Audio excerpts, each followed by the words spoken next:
So for those of you unfamiliar with Commitment Sunday or the Stewardship campaign, as sometimes it's heard, this is a time in the life of the church where everyone gets to feel uncomfortable. Everyone sharing about commitment or giving or what resources we have to share feels uncomfortable. And then everyone hearing about how to give or give more gets to feel uncomfortable. And then we're just all waiting for it to be over.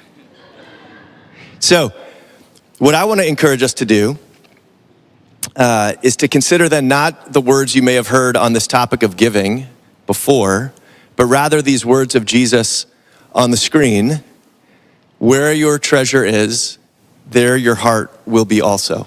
Where your treasure is, there your heart will be also. So when I think of treasure, I immediately think of something that's valuable, it's heavy, probably protected. When I hear the word treasure, I think of something guarded or buried or hidden or secured. It's in a safe, might be in a dungeon.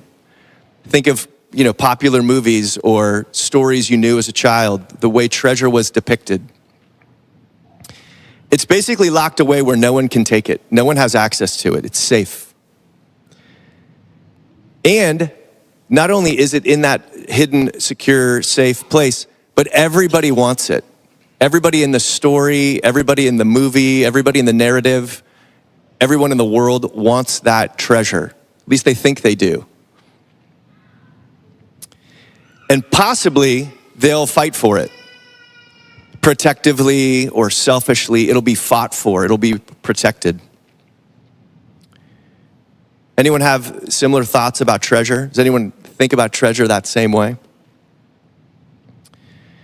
So something tells me, despite the modern world, despite the way we think of treasure or the way it's been depicted in stories, that the people who heard these words of Jesus thought something similar. Maybe culturally appropriate, maybe different than a castle and a dragon guarding a pot of gold, but something similar, protected and guarded. I think that Jesus knew this, and it's why the words he shares here are immediately preceded by discussions of the weather or the elements destroying wealth, destroying treasure, or thieves breaking in and stealing it. Something we have that can be taken, which I think everyone can identify with. But these words, I don't identify with immediately. Where your treasure is, there your heart will be also. Is my heart in the same place where that kind of treasure is?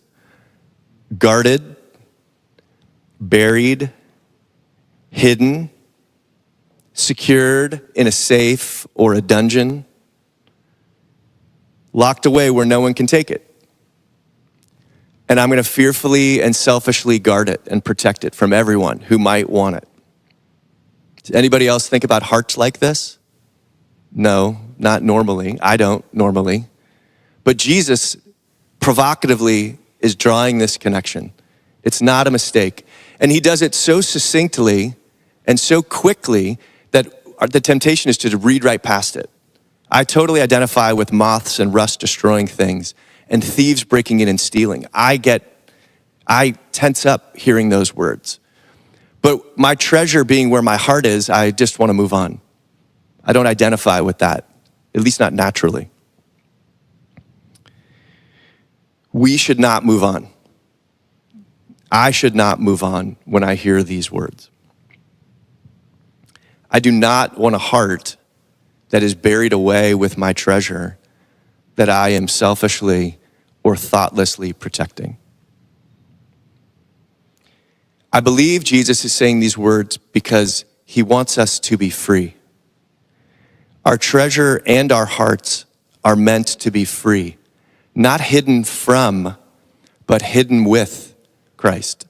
Not hidden from one another or protected or fought over, but freely given, freely shared. Have you ever been with someone who gives totally freely? A grandma or grandpa maybe comes to mind. Someone that you grew up with, someone in your life now. The mark of the person who gives freely in my life the thing I think about most is I want to be with that person. I want to be near them. I want to be with them. They are totally attractive. And then I think about myself when I hear these words, and I think, am I that person? Am I the person whose heart and treasure, which are together, am I the one who's free? The answer is no. My kids and my wife in the front row will tell you.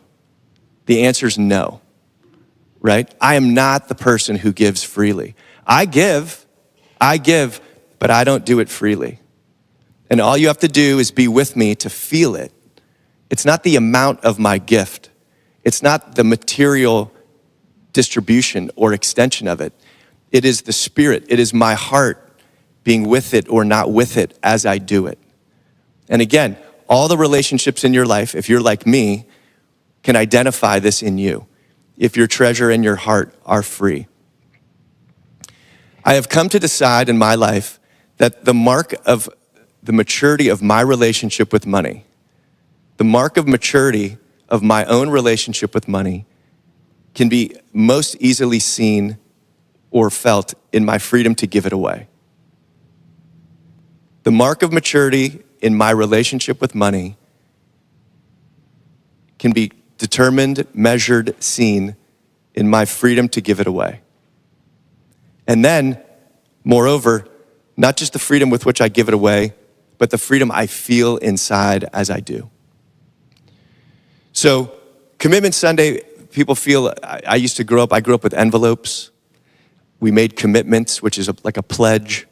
Those things are important and necessary and good. And I suggest and recommend that everyone think carefully about that as we give back from what we've been given to the life of the church, the community, the kingdom. But moreover, think about your heart as Jesus might suggest you think about your heart, being connected and with your treasure.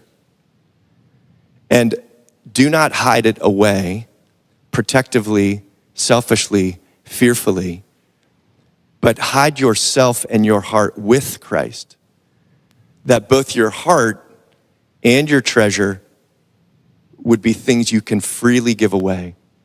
Why? Because none of it was ours to begin with. None of it was ours to begin with. In the same way that that person who gives freely is one with whom you want to be, the person who says things like, "It's mine," is the person you do not want to be with, or the person I do not want to become. So let us stop saying, "It's mine," and instead say, "Thank you," and yes. Yes to giving, but yes, furthermore, to giving freely.